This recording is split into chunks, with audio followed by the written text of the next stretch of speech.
España entre los países a nivel internacional con mayor nivel de endeudamiento de su sector privado, de empresas y familias, con niveles de endeudamiento solo homologables a la de los países anglosajones, Estados Unidos, Reino Unido, algún europeo como Holanda, etcétera, pero con unos niveles de endeudamiento muy altos. No voy a profundizar más, es un rasgo importante. Tercer rasgo, cuando se habla de exceso de demanda, al hablar de exceso de demanda, estamos hablando de exceso de demanda en relación a la capacidad de respuesta de la oferta. Por lo tanto, solo hay exceso de demanda porque la oferta no es capaz de satisfacer el gasto al nivel al que se produce ese gasto.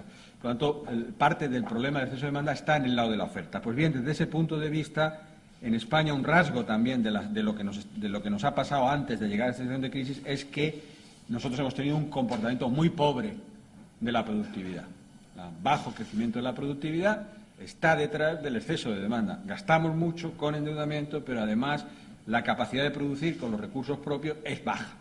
La productividad la tienen ahí en los gráficos que se representan. En la izquierda la productividad observada, en la derecha una forma de medirla algo más sofisticada. Los que sean estudiantes o que estén más en la actividad académica es la productividad total de los factores, son conceptos equivalentes. Ven en los dos casos, la midamos como la midamos, la línea roja es España, comparada con la Unión Europea y con Estados Unidos, sistemáticamente un crecimiento muy pobre de la productividad, muy por debajo del crecimiento de la productividad en Estados Unidos y en el área del euro.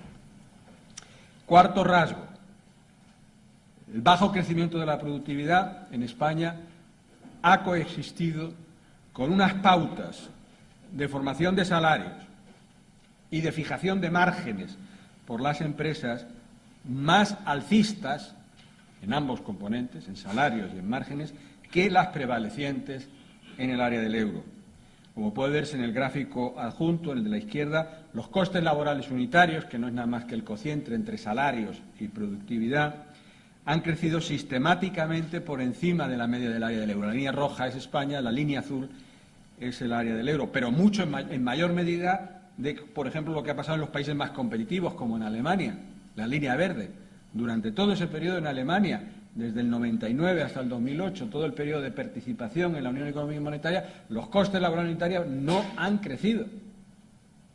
Ha mantenido su comodidad porque el coste laboral unitario, el salario ha crecido lo que la productividad, lo que quiere decir que el coste laboral unitario no ha crecido. En Alemania, en el área del euro ha crecido, pero nosotros muy por encima. Por lo tanto, quiere decir que nuestro proceso de formación de salarios no se ha ajustado plenamente a lo que es el funcionar con la misma moneda con estos países. Y lo mismo o algo parecido ha pasado con la formación de los márgenes. Los márgenes empresariales también han crecido más que en el conjunto de la área. ¿Por qué? Porque había una presión de la demanda muy fuerte. Y todos sabemos que cuando la demanda presiona fuerte, los empresarios pueden ejercer un cierto poder de monopolio y pueden cargar más márgenes en la formación de precios. Y eso es lo que explica que durante todo el periodo de formación de la Unión Monetaria, nuestros precios han crecido más que los precios del conjunto del área del euro. Lo que refleja de alguna manera que nuestros agentes no han terminado de adaptarse plenamente a lo que es formar parte de una área de estabilidad nominal, donde los crecimientos de costes y precios tienen que ser muy moderados. Tienen que estar en el entorno como máximo del 2%.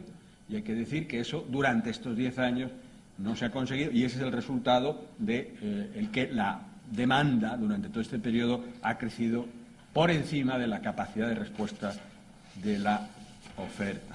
Quinto rasgo. Estos excesos de gasto y de endeudamiento fueron particularmente intensos, particularmente excesivos en el sector inmobiliario. Es cierto que en España se daban condiciones favorables para un dinamismo fuerte de la demanda de vivienda. Desde las condiciones financieras, por la bajada de tipos de interés y por la disponibilidad de crédito, alimentaban la demanda de un activo como la vivienda, que depende mucho de las condiciones de financiación, pero sobre todo porque había también otros componentes estructurales de la economía española, como es el dinamismo poblacional, como es la inmigración, como es la juventud, la pirámide, la forma, la estructura por edades de nuestra población, que aseguraban una demanda de viviendas muy potente en nuestro país. Lo que pasa es que el mercado inmobiliario, el mercado de la vivienda, es un mercado que por sus propias características es un mercado que propende a la acumulación de excesos, por la longitud en el periodo de la maduración de la producción de viviendas. Desde que se inicia un proyecto de urbanización, de vender viviendas, de compra de suelo, de obtener los permisos correspondientes, construir y vender, el periodo de maduración no es nunca inferior a 3 o 4 años. Un mercado de esas características propende al recalentamiento, propende al exceso, propende a coger velocidad, y cuando se producen alzas de precios y producción, se produzcan excesos. Los gráficos que les pongo son absolutamente contundentes respecto a la existencia en nuestro país de excesos en las dos dimensiones. Subidas excesivas de los precios de la vivienda, ahí están las tasas de variación de los precios de la vivienda, que en algunos momentos llegó a crecer, pues eso, durante varios años, cercanos al 20%, año tras año, con lo cual durante todo este periodo los precios de la vivienda han crecido más del 150%, y solo muy recientemente, al final del 2008, según la estadística oficial, ha empezado a ajustarse algo, y sobre todo la producción de viviendas, el parto de la derecha, pues se ha producido una producción de viviendas que ha llegado a momentos en donde nosotros estábamos produciendo unas viviendas en el año 2008 cercanas a las 800.000 al año, son datos trimestrales, en torno a 800.000 al año, cuando el momento de máxima producción de viviendas, 800.000 al año, el año pasado, el año 2008, es el máximo histórico de la producción de viviendas de este país, cuando ya la demanda de viviendas se estaba hundiendo y estaba por debajo de las 200.000. Ese es un caso claro de exceso en precios y excesos en producción. Bien, estos serían los componentes de nuestro componente interno. Bien. A partir de aquí, como he dicho antes, a todos estos desequilibrios se impone de manera contundente el efecto de la crisis financiera internacional. Teníamos que ajustarnos y el ajuste se está produciendo, desgraciadamente, en las condiciones más adversas imaginables, porque estamos en una crisis mundial de proporciones desconocidas en las últimas generaciones. En ese sentido, ahora voy a hablar un poco más del impacto de la crisis financiera internacional. La crisis financiera internacional ha alterado, como he dicho, dramáticamente las condiciones de ajuste de la economía española. No solo la ha privado de los factores de soporte externo que podrían haber suavizado dicho ajuste, sino que han añadido factores contractivos poderosos que se han superpuesto al mismo, desencadenando una profunda recesión y añadiendo severidad a la misma. No es este el momento de analizar la crisis financiera internacional. Sin embargo, a efectos de su influencia sobre la economía española, interesa destacar dos rasgos evidentes. Primero, se trata de una crisis financiera global que ha alterado la dinámica de todo el sistema financiero internacional. Aunque el origen inmediato es bien conocido, no es una crisis que se circunscriba a determinado tipo de instituciones o mercados o áreas geográficas limitadas.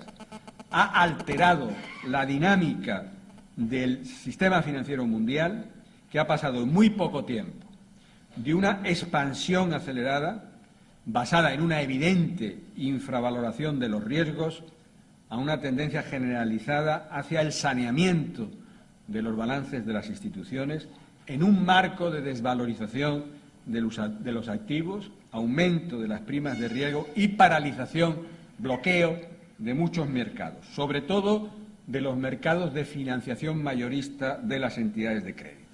Y todo esto está llevando a la insuficiencia de capital de las instituciones financieras, de muchas instituciones financieras, y está imponiendo una fuerte tendencia hacia el desapalancamiento, a reducir el nivel de endeudamiento de los intermediarios financieros.